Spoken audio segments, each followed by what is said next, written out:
Welcome to the Soul Medicine Podcast with Dr. Laura Brennis, a space where we explore healing through the body, the mind, the soul, and the spirit. Have you ever noticed how difficult it can be to begin again? Whether it's after a loss, a disappointment, a diagnosis, a career change, or simply a season of life that changed you. Beginning again can feel overwhelming. Not because you don't know what to do, but because moving forward often means letting go of the life you once imagined. And that can feel scary. But what if healing isn't about going back? What if it's about finding the courage to move forward? Not by pretending the past didn't happen, not by forgetting everything you've been through, but by carrying the wisdom you've gained into whatever comes next. Because you're not beginning from scratch, you're beginning from experience, from resilience, from courage. And perhaps that's exactly what prepares you for the next chapter. I think one of the greatest misconceptions about healing is that one day we'll wake up simply feeling ready, that confidence will suddenly appear, that fear will disappear, and then we'll finally take the leap. But I've learned that's rarely how courage works. Courage doesn't usually come before the next step. More often, courage grows because of the first step. So many of us spend our lives waiting until we feel completely certain before we move forward, waiting until the fear is gone, waiting until we know exactly how everything is going to unfold, waiting until we have all the answers. But life doesn't often work that way.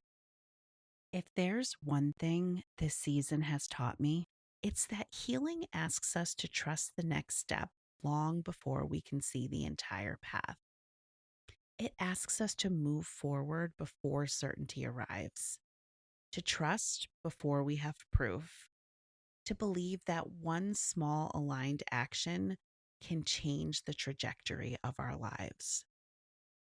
And I think one of the reasons beginning again feels so difficult is because our nervous system is designed to prefer what's familiar, even when familiar isn't serving us, even when it's exhausting us, even when it's keeping us small.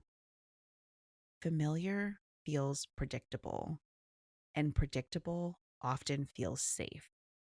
The unknown, even when it's filled with possibility, can feel uncomfortable, sometimes even threatening. That's why beginning again isn't simply a mindset shift. It's a nervous system experience. You're not just asking yourself to do something different. You're teaching your mind and body that it's safe to step into something new. That takes time. It takes compassion and it takes courage. When I think about beginning again, I can't help but think about my own journey. Leaving medicine wasn't part of my plan. In fact, it really wasn't my choice. When my health changed, I reached a point where I had to make one of the hardest decisions of my life. I had to choose myself. I had to choose my health. And I had to choose my family because I realized if I didn't take care of myself, I may not be here to share this life with the people I loved the most. That realization changed everything. Sometimes choosing yourself isn't selfish. Sometimes it's the most loving thing you can do for yourself and the people who love you. Once I made that choice, there really wasn't another option. For a long time, I grieved that chapter of my life. I grieved the physician I thought I would always be, the years of dedication, the identity I had built for myself, the future I imagined. But I don't believe we're defined by what happens to us. I believe we're defined by how we choose to respond. Healing wasn't asking me to move backwards, it was quietly inviting me to move forward. Not into the life I had planned, but into a life I never could have imagined. Looking back now, I can see something I couldn't see then. My story was never just about leaving medicine. It became a doorway into something bigger.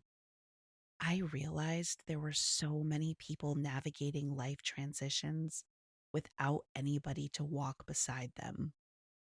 People who felt lost, alone, disconnected from themselves, searching for answers, searching for hope. I wanted to become the person I wished had been there for me, a guide, a source of encouragement, a reminder that even when life changes unexpectedly, healing is still possible. Maybe your story looks different than mine. Maybe it wasn't your health. Maybe it was the end of a relationship, a career you never expected to leave, a dream that didn't unfold the way you imagined, or simply a season of life that changed everything. But I think the invitation is often the same. What is this season asking of me? What is it inviting me to become? I don't pretend to have all the answers, but I've come to believe something important. Sometimes the chapters we never would have chosen become the very chapters that reveal our deepest purpose. Not because the pain was necessary, not because we had to suffer to grow, but because even in life's unexpected detours, we still have the opportunity to choose how we move forward. Maybe that's what faith looks like, trusting that even when we can't see the entire roadmap, God, Spirit, life, the universe is gently guiding us, one spiritual breadcrumb at a time. I used to believe I needed to see the entire path before I could confidently take the next step. I wanted certainty, a guarantee, a roadmap, but life rarely offers us that. Instead, it offers us the next step. I've talked before about what I call spiritual breadcrumbs, those small nudges, those gentle invitations that guide us toward the next aligned step. They're rarely the entire roadmap. They don't show us the whole journey. They simply illuminate the path toward your next aligned step.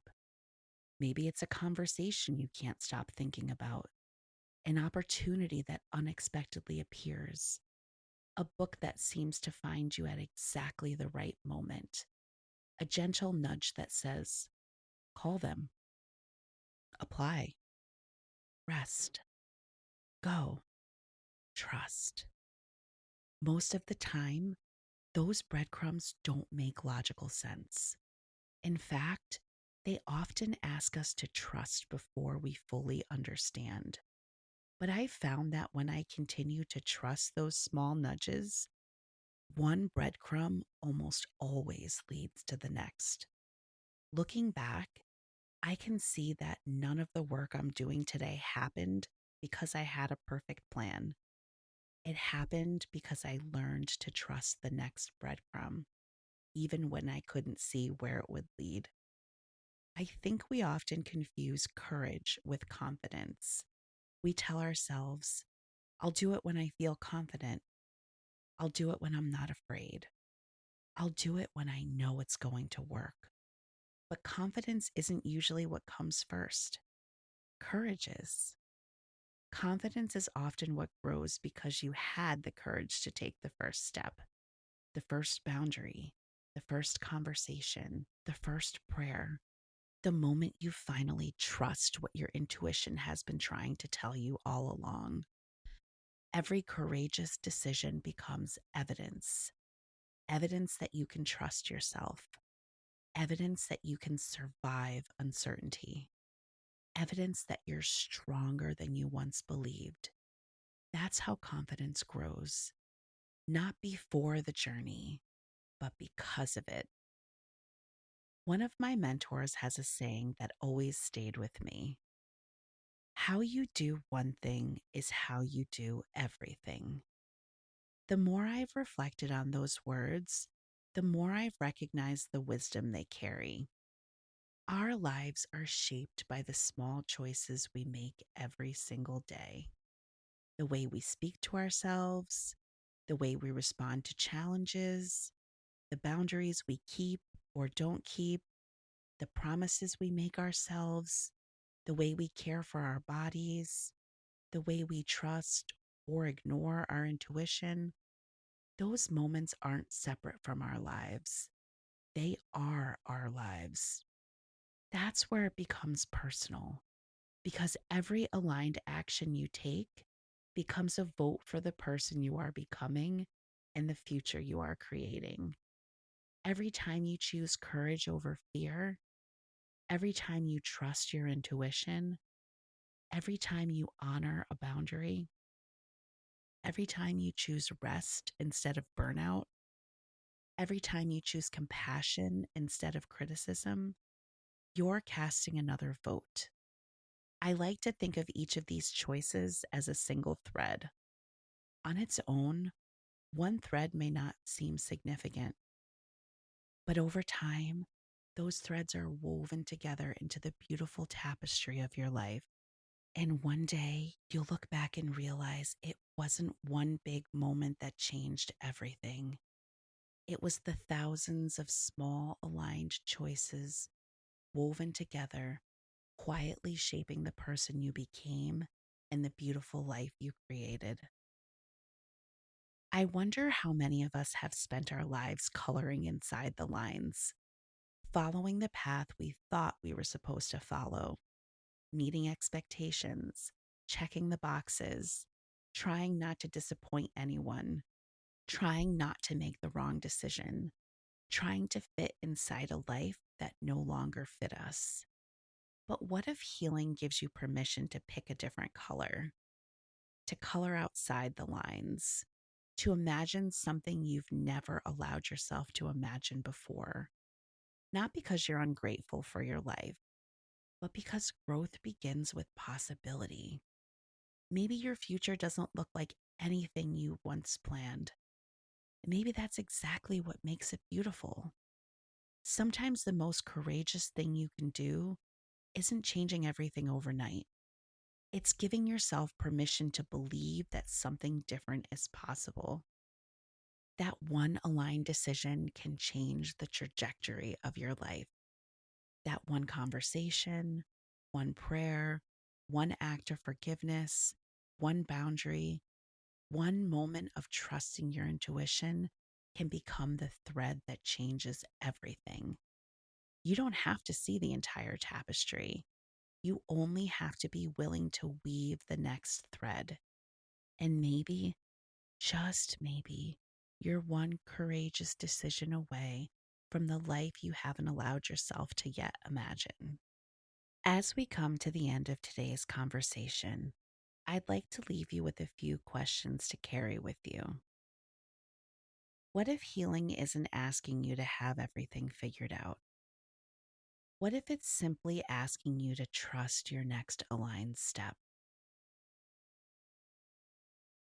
Take a slow breath. Place a hand over your heart if that feels comfortable. And ask yourself, what is one courageous decision life is inviting me to make? Don't overthink it. Trust the first gentle nudge that comes to mind. Maybe it's making the phone call you've been putting off. Maybe it's finally scheduling the appointment. Maybe it's applying for the job. Maybe it's writing the first page of your book. Maybe it's setting a boundary you've been afraid to set. Maybe it's choosing rest without guilt. Maybe it's forgiving yourself. Maybe it's simply believing that something different is possible. Whatever your next step is, don't underestimate it because small things become big things. One conversation can change a relationship. One boundary can change your peace. One prayer can change your perspective. One courageous decision can change the direction of your life. Sometimes we're so focused on the destination that we forget the extraordinary power of the next aligned step. Trust the next breadcrumb, weave the next thread, and let that be enough for today. If today's conversation resonated with you, I'd love to invite you to continue this journey with me. Over the past several months, I've been creating the Soul Medicine Method, an 8-week self-paced journey designed to help you better understand your nervous system, reconnect with your intuition, strengthen self-trust, and create a life that's aligned with who you truly are. Because healing isn't about becoming someone new. It's about remembering who you've always been beneath the conditioning, fear, and survival. If you'd like to be the first to know when enrollment opens, I'd love for you to join the waitlist. You'll find the link in the show notes and on my website. And if today's episode spoke to your heart, I'd be so grateful if you would take a moment to leave a 5-star review on Apple Podcasts. Every review helps Soul Medicine reach someone who may be walking through a difficult season, searching for hope, healing, or simply a reminder that they're not alone. Thank you for being a part of this community. Your support means more than you know. If this episode resonated with you, be sure to follow the podcast so you don't miss future episodes. And remember, be gentle with yourself. You are already whole. You are already worthy. You are so deeply loved. It is safe now to return home to yourself. I'll meet you there. I'm Dr. Laura Brennis, and this is Soul Medicine. This podcast is for educational and informational purposes only and does not establish a doctor-patient relationship. Please continue to work with your own medical professionals for individualized care.